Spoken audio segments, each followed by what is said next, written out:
Now we will proceed for the next equations. जो बाकी हमारा दो और इक्वेशंस है उसके लिए अब हम लोग देखेंगे। दूसरा हमारा इक्वेशंस है, दूसरा इक्वेशन है H equal to U T plus half A T square, और तीसरा है V square equal to U square plus 2s। तो चलिए अब हम लोग डिस्टेंस अब इसमें इन्वॉल्व हो रहा है, तो डिस्टेंस हम लोग कैसे फाइंड करें। हम ग्राफिकल इस बात को समझते हैं कि अगर सपोज कीजिए कि कोई ऑब्जेक्ट ए से बी की ओर मूव कर रहा है, ये हमारा पोजीशन है बी का।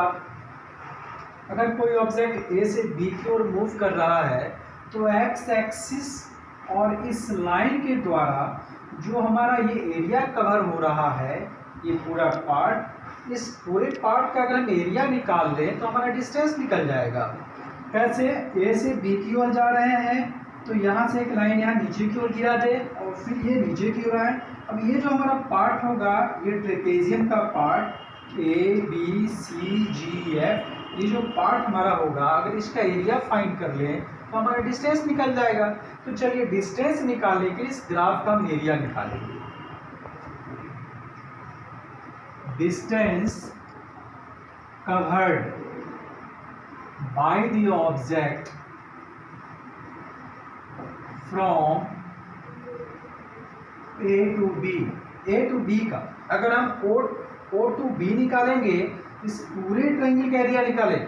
हम केवल 2 पॉइंट के बीच का निकाल रहे हैं, मतलब ए और बी के बीच में, जहाँ पर हमारा ए पर क्या था इनिशियल वेलोसिटी u था और बी पर क्या था v था, तो केवल हम इसका एरिया फाइंड करेंगे। तो distance covered by the object from A to B equal to area of A B C G F, इसका एरिया निकालेंगे। डिस्टेंस को हम लोग सिंपली एस लेटर के द्वारा इंडिकेट करते हैं, एस लेटर के द्वारा इंडिकेट करते हैं। तो ये जो हमारा होगा डिस्टेंस के लिए एस हो गया।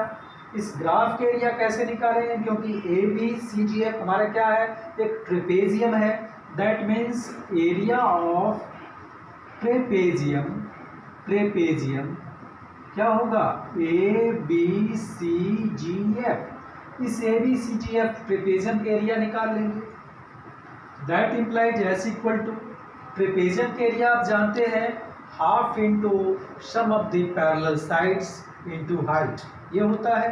तो half into sum of the parallel sides, ये फॉर्मूला है, sum of the parallel sides into height, ये फॉर्मूला हम लिख दे रहे हैं।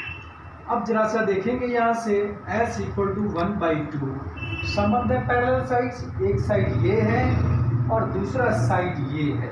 तो एक साइड हमारा होगा AF और दूसरा साइड होगा BG, ये हो गया। और हाइट लेंगे, ये परपेंडिकुलर हाइट FG ले लें या AC ले लें, तो चलिए हम FG ले लेते हैं, ये हो गया। अब इसका वैल्यू बैठाएंगे हम, s इक्वल टू 1/2 AF हमारा कितना है, ये हमारा U है, तो चलिए U बैठा है। BG हमारा कितना है, V है, तो V बैठा है। और FG क्या है, ये हमारा T2 माइनस T1 है, इसको T2 माइनस T1 बोलेंगे, जिसको हम लोग T मानते हैं। That implies h equal to 1/2।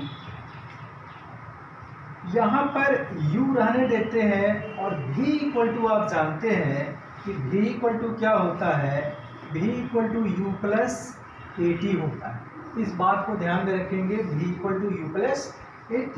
तो V के जगह पर यहाँ पर बैठाएंगे U प्लस AT और T2 माइनस T1 क्या हो जाएगा, T हो जाएगा। अब हमको कुछ नहीं करना है, केवल सिंप्लीफाई करना है। सिंप्लीफाई कैसे करेंगे वो देखिए, 1/2 हो गया।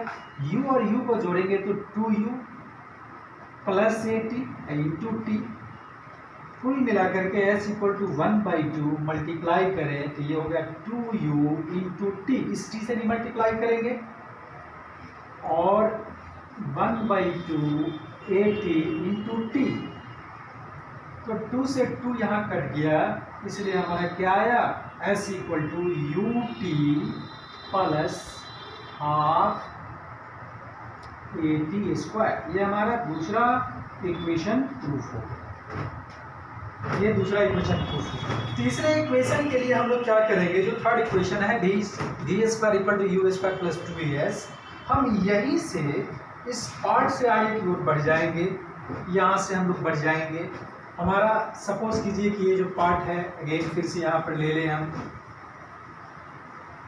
S equal to 1/2 u plus v into T मान लें। हम लोग एक बात और भी जानते हैं यहाँ पर, अभी जस्ट हम आपको बताएं यहाँ पर कि v equal to u plus c t होता है। u को इधर ट्रांसपोज करेंगे तो v minus u equal to a ही होगा। अगर हम t निकालना चाहें तो क्या होगा, v माइनस यू बाई ए होगा। मतलब t का वैल्यू यहाँ पर हमें सब्स्टिट्यूट करना है, t का वैल्यू सब्स्टिट्यूट करेंगे तो हमारा s के टर्म में आ जाएगा और एक्सेलरेशन के टर्म में आ जाएगा। तो चलिए अब यहाँ पर हम पुट करते हैं, that implies s equal to 1/2 u plus v, t के जगह पर v minus U by A. That implies cross multiplication करेंगे तो नीचे में 2 और a है, तो 2 और a को मल्टीप्लाई करेंगे तो क्या हो जाएगा, 2a इंटू s, क्या हो जाएगा 2as। यहाँ पर देखिए u plus v, that means v plus U into v minus U, क्या हो जाएगा v square minus U square. अब यू स्क्वायर को इधर ट्रांसपोज कर लीजिए तो क्या हो जाएगा, U square plus 2as equal to v square, and therefore v square equal to U square plus 2as। इस प्रकार से हमारा ये थर्ड जो इक्वेशन है वो भी हमारा डिराइव हो गया।